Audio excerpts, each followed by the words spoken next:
Você está ouvindo o podcast sobre liderança, produzido em parceria com o programa Sustenta a Vida da Universidade Federal Fluminense. Fala, líder! Eu sou Fernanda Gonçalves, administradora, pós-graduada em Recursos Humanos, treinadora comportamental pelo IFT. E no episódio de hoje falaremos sobre a coragem de empreender com uma convidada super especial, a Natália Areias. Natália, seja muito bem-vinda e eu vou deixar você se apresentar aí para o público que vai nos ouvir. Eu sou a Natália, eu tenho a Love Cakes há 7 anos, mas a minha primeira formação é em moda. Eu, em 2005, comecei a faculdade de moda, me formei, comecei a trabalhar com moda no Rio. E aí, devido ao muito trânsito, essa dificuldade que o Rio tudo é muito grande, tudo é muito longe, eu não sou muito fã do Rio e aí resolvi voltar para Friburgo. Trabalhei com moda há alguns anos em Friburgo e comecei a fazer gastronomia. Na gastronomia eu me encantei, comecei a fazer cupcakes, dos cupcakes viraram bolos e doces decorados. Hoje em dia eu trabalho com a Love Cakes e em parceria eu abri uma marca de pijamas chamada Cheiros de Baunilha, que eu fiz no inverno toda a parte de pijama quente, tanto para criança quanto para os pais, para a gente fazer o casal mãe e filha, pai e filho. E trabalhei também com máscaras de proteção para Covid e a gente está lançando agora a coleção de verão. Muito legal, Natália. Olha, a Natália já se apresentou, já começou a contar a história dela aqui. E eu queria, Natália, que você falasse para a galera que está ouvindo a gente, né? Você é uma mulher jovem, e eu acredito que você começou a empreender cedo. Então, muitas vezes, a gente usa determinadas desculpas, né, pra gente não fazer o que deve ser feito. Então, ou a gente dá desculpa que a gente é muito jovem, e a gente não tem a experiência, não tem o conhecimento, e aí a gente tem medo de arriscar, né? E às vezes quando a gente é mais velho, não vou fazer porque eu já passei da idade, então eu não vou fazer mais isso, deixa pra lá, se eu fosse mais jovem. E eu queria que você contasse um pouco aqui pro público que tá ouvindo a gente, como é que surgiu essa coisa de você empreender? É uma coisa que vem de família? Ou isso foi despertado em você em algum momento? Se é que você se lembra desse movimento, né? Quando foi que eu tive a coragem de vou ter o meu próprio negócio, vou fazer o meu negócio do jeito que eu quero? Então, como que isso começou na sua vida? Você tinha que idade? Quando eu fui pra faculdade, eu tinha 18 anos. Eu venho de uma família que meu pai tem uma empresa própria e minha mãe é enfermeira, sempre foi funcionária. Então, sempre foi CLT. Então, ela tem o costume de ter o salário no final do mês certinho. Então, pra ela, isso é confortável e sempre foi o normal dela. E eu comecei a trabalhar no Rio com 18 anos. Eu fui pra faculdade, no segundo semestre eu já estava trabalhando. E sempre gostei de ganhar o meu dinheiro. Sempre tive essa história de, eu quero correr atrás, eu quero fazer isso. Então sempre fiz estágio, corri atrás, trabalhei em loja e fui vendo como é que funcionava o público, trabalhar, lidar com o cliente. E eu sempre gostei de me comunicar com as pessoas. Gostei de conversar, gostei de tentar vender, entender o lado do outro. E aí quando eu voltei para Friburgo, eu trabalhei numa loja, numa confecção, muito tempo. E aí no meio desse caminho eu comecei a fazer gastronomia. E a gastronomia foi me dando outras visões de trabalho, porque você não precisa estar dentro de um escritório trabalhando para uma pessoa que um dia tá bem, um dia tá mal, um dia é bom, um dia tá mal-humorado e vai te tratar mal, e isso me incomodava muito, porque você não precisa não é ser questão nem de ser escravo do outro, mas eu gosto de lidar com as pessoas, sempre tratar as pessoas muito bem, porque a gente precisa. A gente tá vivendo num mundo tão doido que se a gente trata o outro mal o tempo todo, isso faz mal para o ambiente inteiro. E eu não sei lidar muito bem assim com as pessoas. Então eu comecei a me sentir muito mal, ter muito crise de pânico. Então eu comecei a não querer ir trabalhar. E aí eu tava fazendo gastronomia, sempre fiz cupcake, sempre gostei. E aí comecei a fazer um curso de doce, de confeitaria artística. Fiz o curso de doce. Na segunda aula do curso, o professor, que era um colombiano, que era da escola, falou assim, veio um casal pedindo um bolo, ele falou, ela que vai fazer seu bolo. Eu falei, oi? Ele falou assim, você tem o que precisa para fazer. E aí fiz primeiro. Daquilo ali eu fui pesquisar vi todos os erros que eu tinha cometido, o que eu podia melhorar, e fui pesquisar o que eu podia melhorar e como eu podia melhorar. E aí comecei a fazer os cursos, comecei a fazer, e hoje daí então são 7 anos fazendo. Sim. E sempre a confeitaria, quando a confeitaria começou a pagar as contas de casa, eu me dei liberdade de sair do meu emprego. Sim. De carteira assinada. Saí e aí me libertei.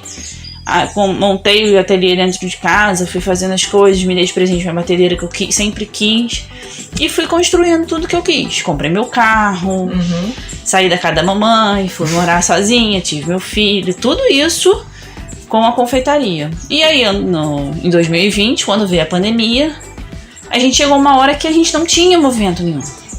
E aí eu olhei e falei, cara, e agora? Porque a pandemia, eles declararam a pandemia 13 de março, eu lembro até hoje, porque eu tinha um evento dia 14. E eu tava com tudo semi-pronto pro evento. Tudo comprado, tudo organizado. E aí eu olhei e falei, gente, o que eu vou fazer agora? Eu tenho mais de R$1.000 de material, que é o que eu ia organizar pra semana, para as outras semanas de pagamento das outras coisas. Eu não tinha nada. E aí comecei a pesquisar o que eu ia fazer. No primeiro momento eu tinha comprado uns tecidos para fazer os jogos americanos. Aí transformei tudo em máscara e distribuí e comecei a vender as máscaras. E aí nos primeiros 10 dias as máscaras se organizaram e a gente conseguiu fazer com que pagasse as contas do mês. E aí comecei a pensar, eu nunca tinha feito Páscoa, porque eu odeio chocolate. Eu tenho pavor de trabalhar com chocolate. E aí eu comecei a pesquisar umas coisas diferentes. Fui pros ovos com cookie. Era um ovo de cookie só com um banho de chocolate para poder ter estrutura. A primeira Páscoa que eu fiz, eu programei 30 ovos. Eu vendi 50. Nossa, que bom. E aí, tanto que esse ano eu fiz de novo, porque eu nunca tinha feito.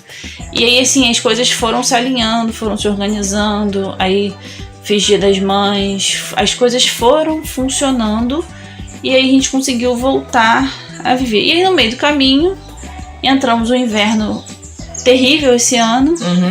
Passei numa loja de tecido em Friburgo, comprei um metro de Microsoft para fazer uma calça pro meu filho. E fiz a calça, minha mãe viu e falou, pô, você não faz pros seus sobrinhos não? Aí fiz mais 3. Aí ela falou pra uma amiga.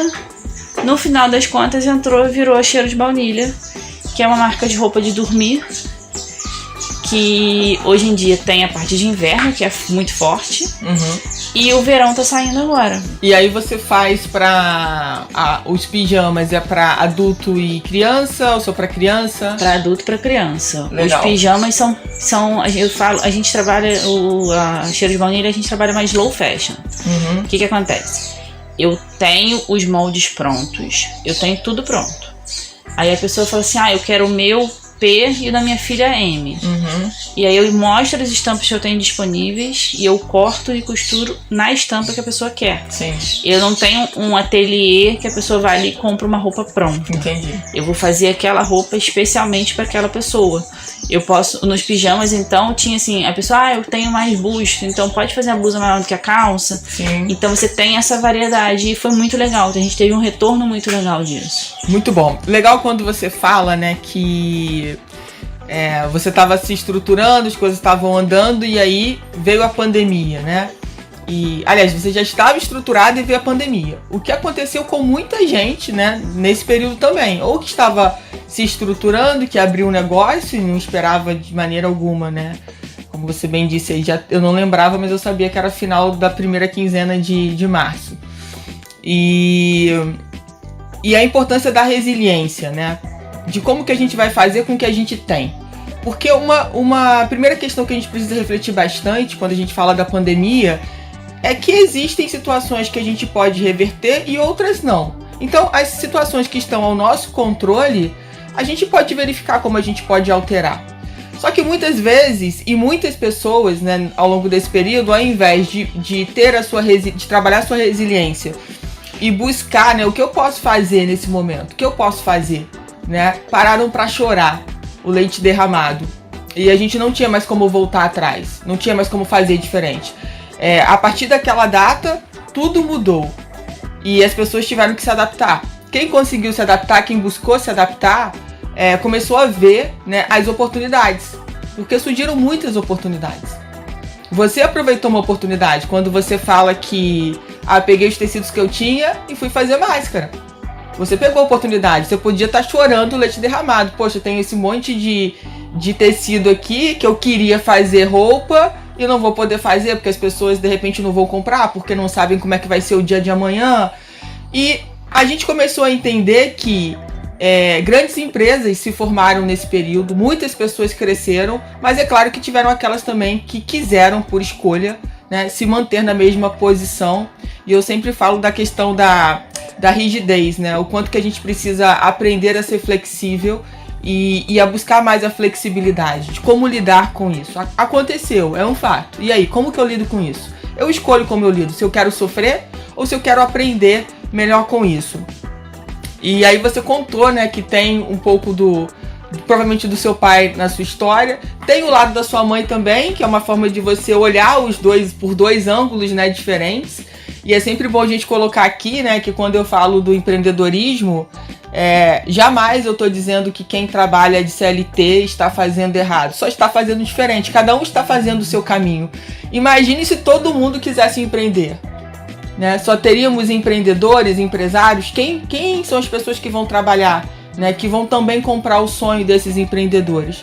Então é claro que as pessoas têm que seguir o caminho que elas acham, né, que façam mais sentido para elas. E Natália, dentro desse... Aí, se você tivesse que agora olhar, né, de 2 anos para trás, né, que a gente vive praticamente uma pandemia, de todos os obstáculos que você passou, né, com a sua carreira aí de empreendedorismo, o que você diria para as pessoas que querem começar um negócio, mas elas têm medo? Eu acho que o medo te fortalece. Pode até ser clichê, mas eu vejo de outra forma. O que acontece? Se você olha ali, você tem medo. O medo é normal. Porque se você for sem medo, você vai bater cabeça em qualquer lugar. Se você não tiver medo do que pode acontecer, você pula do penhasco. Sim. Entendeu? E o medo te ajuda a não pular do penhasco e pensar numa maneira de como atravessar o penhasco sem você cair. Uhum. Entendeu? Eu acho que assim, você tem uma ideia? Bota a ideia no papel. Bota, vê. Isso é possível fazer agora. Não adianta eu ter um sonho de uma empresa de 1 milhão. Uhum. Se eu só tenho 100 mil. Então, se eu tenho 5 mil, eu vou começar ali pequeno. Vou na cozinha da minha casa, vou fazendo as coisas. Eu trabalhei 3 anos com a batedeira de presente de casamento da minha mãe. Depois de 3 anos, com tudo organizado, que eu me dei de presente a minha batedeira. Uhum. Na minha casa, minha batedeira era 110. Eu tinha um transformador só pra ela, porque minha mãe é carioca. Quando eles casaram, todos os presentes eram 110. Uhum. Então, a batedeira tá lá em casa hoje em dia, só decorando, porque é o mimo. Mas eu levei 3 anos pra comprar uma batedeira. A gente não precisa fazer tudo perfeito pra começar. Abre, pensa no que você quer, bota no papel. O que é possível fazer agora? Isso é possível? Vamos caminhando. Isso aqui deu errado. Vamos consertar para fazer que na próxima vez dê certo. Eu hoje em dia, além de tudo isso, eu trabalho na gerência do restaurante do meu cunhado e dos primos. Uhum. Que é um restaurante que aqui hoje em dia tá mais modinha, o pessoal tá gostando. A gente abriu tem 6 meses. E eu gerenciei o outro restaurante deles, que eles tinham em Friburgo, e treinei toda a parte de delivery deles, no meio da pandemia. E aí, quando a gente foi pra lá, eu fui certamente pra gerenciar o delivery e criar logística de delivery. Sim. E no meio do caminho a gente abriu as portas, porque a gente viu que precisava abrir as portas. E aí todo dia foi esse treino novamente. Isso aqui dá certo de fazer, isso aqui não dá certo de fazer. Aquilo ali a gente pode chegar até 2 passos a mais. Não, isso aqui a gente tem que segurar. Conforme a gente vai andando, a gente vai vendo o que é possível fazer e o que não. Eu não te digo assim, fica deitado na cama sonhando, porque só o sonhar não vai adiantar nada. Bota o sonho no papel, vê o que é possível começar e começa. A partir do momento que você bota o pé no chão e começa a caminhar, a caminhada já é mais leve. Com certeza. Tem uma coisa que você falou que é muito importante, que as pessoas ficam o tempo todo esperando a estrutura perfeita, né? Eu não faço porque eu não tenho uma batedeira profissional, eu não faço porque eu não tenho a cozinha com o espaço que eu preciso, né, para me organizar e para fazer tudo que eu quero fazer. E as pessoas começam a usar essas famosas muletas, né, para não fazer. Eu não tenho. E é muito legal a gente colocar isso aqui e até colocar como seu exemplo, Natália, para as pessoas compreenderem que a gente nunca vai ter estrutura perfeita. Talvez a gente chegue bem próximo lá, quando a gente estiver muito bem, mas o que é o perfeito, né? Como atingir o perfeito? Se nós somos seres imperfeitos, como alcançar essa perfeição? Então, muitas vezes, essa questão que a gente usa de eu só vou fazer se eu tiver toda a minha estrutura, na verdade, é uma grande desculpa para não começar, para dizer, eu não quero, ou não ter coragem de assumir que não quer. Porque realmente, a gente sabe o quanto assumir um sonho, eu diria que é pesado e leve ao mesmo tempo, né? O peso de não assumir um sonho e de viver, por exemplo, num trabalho que você não goste. Até que ponto isso realmente tem sido bom para sua vida? E a leveza de realmente conseguir viver do que você ama. Pode ser que no início você não ganhe exatamente o que você gostaria, né? Pode ser que no início você pague para trabalhar. Pode ser que no início, né, você tenha que gerenciar tudo, que fazer tudo, que se virar nos 30 para realizar e entregar para o seu cliente o seu melhor. Mas esse é o início. E é esse início que vai te fortalecer para o principal. Porque não adianta também você, de repente, como você colocou, eu quero um negócio o negócio que eu quero custa 1 milhão para eu começar. Mas será que esse negócio não pode começar com 100 mil, se você tem 100 mil, se você tem 50 mil? Ou se você não tem nada? Quantos negócios nascem do nada? Simplesmente do nada. E as pessoas muitas vezes pegam essa desculpa de eu não tenho dinheiro, eu não tenho tempo, são as coisas que eu mais uso. Eu não tenho dinheiro, eu não tenho tempo, eu não sei fazer isso. E a gente sempre sabe fazer alguma coisa. Talvez a gente não saiba fazer da melhor forma. Mas o que é a melhor forma? De repente a sua melhor forma não é a melhor forma do outro. Então é ter coragem mesmo de olhar pra dentro da gente e falar assim, nossa, eu não sou perfeita realmente. Eu não sei tudo desse negócio, mas eu sei alguma coisa. E se eu não sei tudo, tem uma coisa que eu falo sempre muito, é que a gente precisa buscar as pessoas que vão nos apoiar nessa caminhada. Claro que ao longo dessa caminhada, muitas pessoas vão te deixar. Muitas pessoas não vão acreditar no seu sonho e depois que ele der certo ainda vão voltar para falar, né? Eu acreditava em você, hein? Sabia que você ia conseguir. Só que a gente já sabe, né? Quem são aquelas pessoas que realmente acreditaram no nosso sonho, torceram e fizeram algo positivo. E a gente sabe quem são aquelas pessoas que, na verdade, nunca acreditaram e, pelo contrário, até torciam contra. E buscar essas pessoas. E se a gente não encontrar também, eu diria, faz parte. Talvez seja para você começar mesmo sozinho. Mas eu acredito que ao longo do tempo, para crescer, né, para conseguir melhorar a sua estrutura, você vai ter que buscar outras pessoas de outras áreas para começar. Não tem jeito. Quando a gente falou, por exemplo, da pandemia, Natália, as empresas mais estruturadas no Instagram, que já investiam no Instagram de alguma forma, né, cresceram muito mais rápido. As empresas que já atendiam pelo WhatsApp, voaram, enquanto outras estavam patinando. Como é que eu faço isso? E eu lembro de ter visto muitas situações aqui em Friburgo que você tentava o atendimento pelo WhatsApp e não era respondido. Demorava horas, dias para responder. Ou seja, porque na cabeça daquele empresário não precisava ter uma pessoa full time, ou pelo menos no horário comercial no WhatsApp. Não precisa. Enquanto isso, ele estava perdendo clientes, porque enquanto eu não conseguia no lugar, obviamente que se eu precisava daquilo, eu ia buscar em outro. E a gente precisa entender toda essa estrutura e toda essa mudança para adequar o nosso negócio. Talvez até ontem você não precisava ter uma pessoa no WhatsApp, no Instagram, no Facebook. Talvez hoje, né, pelo novo modelo, pelo novo normal, muitas empresas já precisem. E ainda batem de frente com isso, achando que isso é um custo. Né? E a gente precisa entender o que é custo, o que é investimento, o que vale a pena ser feito realmente e o que a gente está deixando de ganhar. Tá? Enquanto eu não coloco uma pessoa nas minhas redes sociais para um atendimento rápido, o que eu estou perdendo com isso? Né? Quais são os clientes que estão deixando de fazer contato ou que não estão comprando exatamente porque eu não consigo dar esse melhor no online, onde tem tantas pessoas que já buscam isso e que virou uma realidade. Eu estava fazendo uma pesquisa assim que começou. E a minha maior época de visualização era a época entre sexta, sábado e domingo, até 1h, 1h30. E era muito doido, porque era exatamente as horas que eu não conseguia postar nada. Eu postava sempre durante a semana, final de semana sempre ficava morto no Instagram, porque eu não conseguia estar ali porque eu tava trabalhando. Sim. E aí eu parei, olhei e falei, gente, como assim? Eu vou alimentando a rede social a semana inteira, eu tenho pouco retorno. No final de semana, que eu não consigo, eu tenho um retorno muito maior. Eu tinha curtido, por conta do algoritmo que ele pegava e não botava por ordem, mas por tempos. Tinha cliente meu que o que eu postava na segunda, ele só via no sábado. E aí ele tinha um retorno, ele me mandava mensagem, aí olha, eu tô trabalhando, daqui a pouco eu te respondo. E eu tirava segunda-feira pra responder todo mundo que tinha entrado em contato comigo no final de semana, porque tinha visto as postagens que eu tinha feito durante a semana. Muito legal, né? E é muito legal a gente entender o seguinte. Eu sei que às vezes tem muita gente que tá ouvindo a gente e fala assim, mas eu não entendo nada do Instagram, né? É outra desculpinha que a gente usa. Você tem duas escolhas. Ou você passa a entender, ou você contrata alguém que entenda. É simples a conta. O que a gente não pode é ficar nessa reclamação de eu não faço. Fernanda, quantas vezes eu ouvi? Mas eu não consigo botar os vídeos. Eu não tenho vontade de fazer os vídeos. Olha, eu vou dizer uma coisa e vou deixar a Natália fechar essa questão.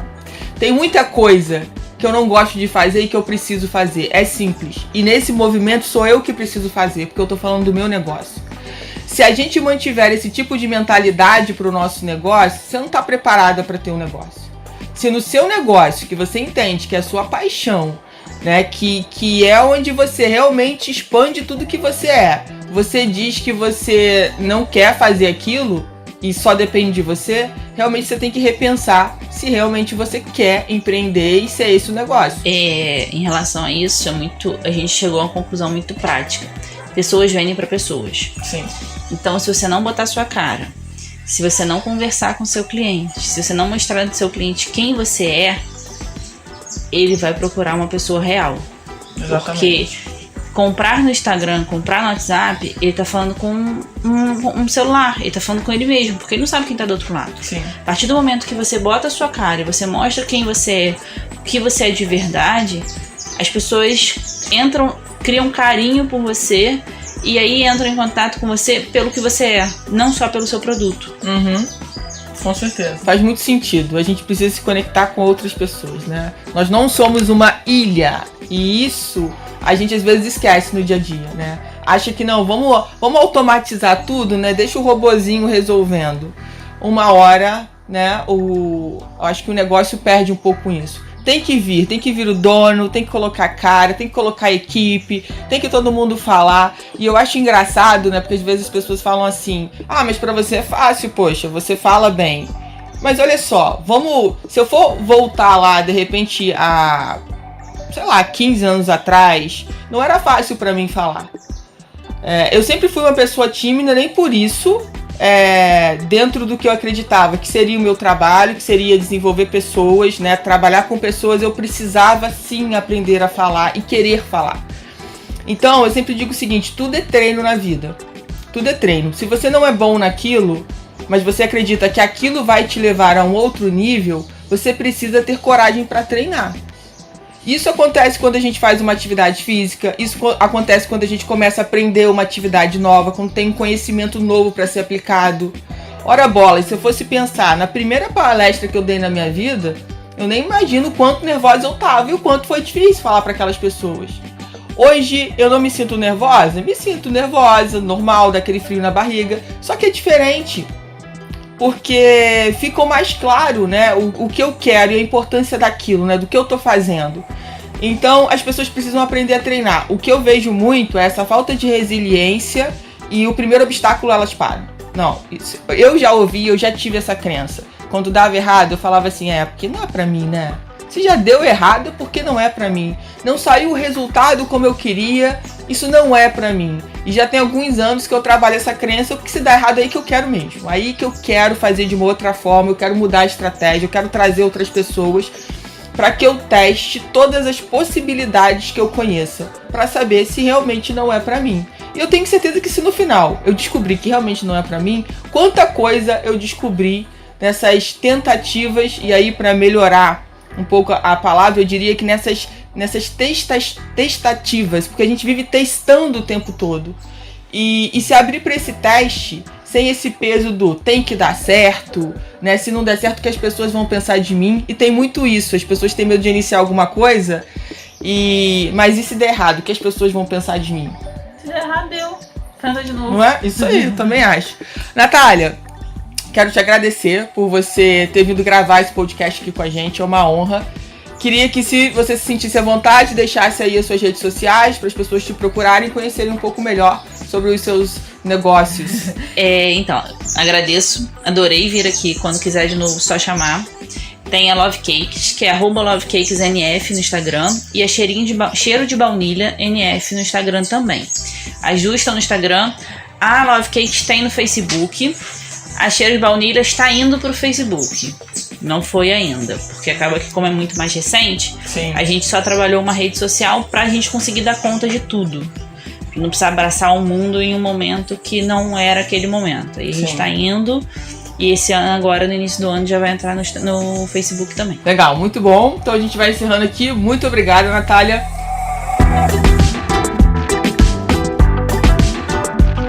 Você ouviu mais um episódio do podcast sobre a coragem de empreender com Natália Areias, do programa de extensão Sustenta a Vida da Universidade Federal Fluminense. Caso deseje enviar alguma mensagem ou dúvida a um de nossos especialistas, basta escrever para podcast@sustenta-vida.com, colocando no assunto da mensagem o nome do especialista desejado. Para mais informações sobre nossos projetos, acesse sustenta-vida.com, o nosso -ead.com e meu Instagram, eu.fernandagonçalves.